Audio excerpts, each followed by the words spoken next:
Des millions de gens sont fatigués mais n'arrivent pas à dormir. Ça sonne contradictoire, n'est-ce pas? Et pourtant, les personnes actuellement perçues comme étant défaitistes, négatives, pessimistes, sur le constat, elles ont raison. La société est de plus en plus pourrie. Le monde, il part en couille. Tout change très vite et souvent pour le pire. Notre pouvoir d'achat s'effrite, les salaires, les revenus ne suivent pas par rapport au coût de la vie qui fait que d'augmenter. Les impôts augmentent, parfois vite, parfois graduellement, mais ils augmentent. Les relations hommes-femmes sont complètement éclatées au sol. La qualité baisse. L'insécurité, notamment en France, empire chaque jour. Ça devient catastrophique. On tombe dans l'ultra-violence.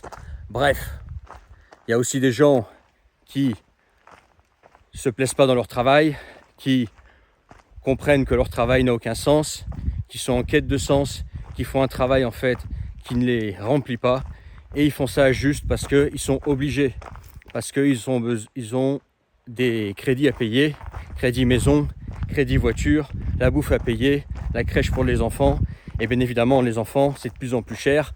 Si on fait de moins en moins d'enfants, eh ben c'est qu'il y a une raison, c'est que soit ils sont repoussés parce qu'il faut le temps de se stabiliser, faire les études, etc., avoir les moyens, soit parce que certaines personnes choisissent de ne pas en avoir parce que c'est considéré trop cher, trop contraignant dans le contexte dans lequel on est. Et là-dessus, les pessimistes, les personnes perçues comme négatives, qui disent que c'est foutu, sur le constat, elles ont raison. Après, est-ce qu'elles ont raison de rester là-dedans?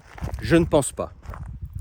Mais en tout cas, une chose est sûre, c'est que quand il s'agit de fatigue, on voit que les gens sont de plus en plus fatigués. Tu le vois sur leur visage, tu le vois en fait à leur façon d'être. Tu le vois aussi, ils sont à cran.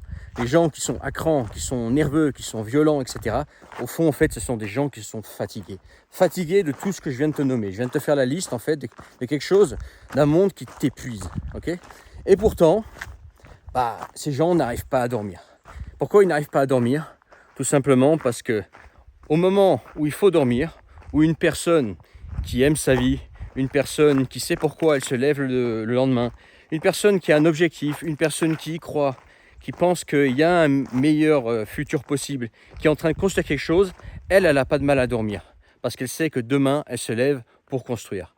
Alors qu'une personne qui est dans cette bouillie, qui est dans ce monde, dans cette société qui tourne par rond, et ce que vivent la plupart des gens maintenant, en fait, tout ce qu'elle fait le soir, c'est avoir un moment à elle. Pendant que tout le monde dort, pendant qu'il y a le silence, et elle se dit voilà, j'ai fini ma journée de merde, maintenant je suis seul, j'ai enfin du temps pour moi, du temps où je peux redevenir moi, ou devenir tout ce que j'ai toujours voulu être. Et forcément, ce temps, il est pris sur le temps de sommeil. C'est des gens en fait qui sont fatigués de la vie, ils en peuvent plus, etc. Ils veulent juste en fait se retrouver de temps en temps. Se retrouver eux-mêmes, pouvoir en fait vivre. Ils ont passé une journée de merde à se lever dans une ville qu'ils n'aiment pas, entourée de béton, de pollution, aller dans des bouchons qu'ils n'aiment pas, conduire une voiture qu'ils détestent, qu'ils n'ont pas choisi, ok? Probablement aussi avec une femme ou un homme qui leur casse les pieds, avec des relations qui souvent sont des relations par dépit ou des relations qui ne fonctionnent plus. Ces gens-là se sont mis ensemble pour les mauvaises raisons, ok? Après, ils vont travailler pour un patron qu'ils n'aiment pas, un boulot qu'ils n'aiment pas, dans une voie en fait qu'ils ont choisie peut-être il y a 20-30 ans, parce qu'à l'école on leur a dit de faire ça, mais aujourd'hui ça leur correspond plus, en fait, ça leur a jamais correspondu. C'est juste que en fait ils sont là-dedans, ils sont coincés là-dedans, parce qu'aujourd'hui ils ont tous les frais à assumer. En tout cas, ils ont passé une journée de merde du matin au soir, et le soir, juste avant d'aller se coucher, ils ont ce petit moment où ils peuvent faire autre chose, penser à autre chose, s'évader, sortir en fait de ce monde qu'ils détestent et qui les fatigue. Et ce moment, c'est souvent le soir, quand la femme est couchée ou le mari est couché, quand les enfants sont couchés, ou quand le mec il est chez lui et il a tout fait, il se dit voilà, enfin j'ai 2 heures devant moi. Le problème, c'est que ces heures-là, ce sont des heures grappillées sur le sommeil. Pourquoi? Parce que la personne au fond, elle se dit Si je m'endors maintenant, en fait, demain gagne. Demain, cette petite routine de merde recommence. Et si je m'endors maintenant, eh ben, c'est comme si j'étais élevé déjà. Parce que je m'endors, je ferme les yeux, demain je me lève et j'ai tout ce train-train, ce monde, cette société que je ne supporte pas qui recommence. Donc demain à gagner. Okay, ce destin de merde, ce train-train que je ne supporte pas à gagner. Alors que si je prends du temps pour moi maintenant, je me laisse l'opportunité au moins de dormir, de prendre un petit peu de temps pour moi, de m'évader, de rêver en fait à la vie que j'aurais pu avoir. À la vie en fait que peut-être que j'ai loupé, à la vie en fait que j'aurais dû avoir si j'avais pas raté la mienne. Tu vois. Donc tu as des gens en fait qui sont dans leur lit le soir, les yeux ouverts, ils devraient dormir, se reposer, sauf que ils ont les yeux ouverts, ils rêvent à des vies, ils rêvent à des vies alternatives, à des choses qui leur sont inaccessibles aujourd'hui.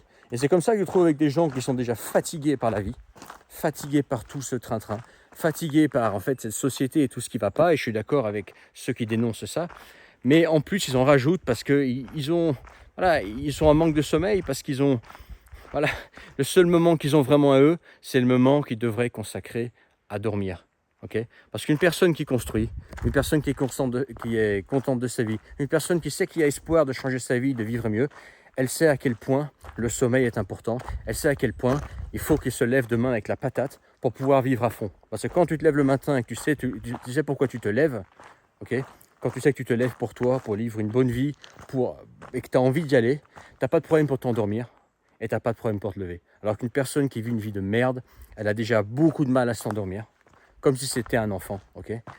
Parce qu'elle rumine, parce qu'elle réfléchit, parce qu'elle rêve, etc. Parce qu'elle prend juste du temps peut-être juste à fumer des clopes, juste à s'empiffrer de cochonneries, juste à commander quelque chose le soir, juste à jouer à la console, juste à regarder des choses pas très correctes sur Internet, parce qu'elle veut s'évader de ce monde-là. Alors que la personne qui aime le monde dans lequel elle est, elle s'endort et le lendemain, elle se lève avec la patate. Tu comprends pourquoi tant de gens sont fatigués, tant de gens sont complètement cassés par la vie en fait, parce qu'il y a ce manque de sommeil, il y a ce manque de sens, etc. Okay, après, il y a toujours un choix. Hein. Il y a le choix de rester là-dedans et se dire que de toute façon, il n'y a rien d'autre à faire. Et puis, il y a le choix d'avoir un peu de courage et oser franchir le pas. Essayer de changer de vie. Essayer de voir s'il n'y a pas une autre voie qui est possible. De toute façon, la seule chose que tu risques quand tu détestes ta vie, c'est revenir à une vie que tu détestes. Quitte à détester ta vie, autant essayer de la changer et te donner la chance au moins d'avoir une vie sympa. Au pire, tu reviens au point de départ, tu n'as rien à perdre. Je dirais même que c'est la grande force de la personne qui n'en peut plus de sa vie, qui vit une vie qui n'a plus de sens, qui est fatiguée par la vie, c'est qu'au moins, cette personne, elle n'a rien à perdre. Voilà. Au pire, tu reviens là-dedans.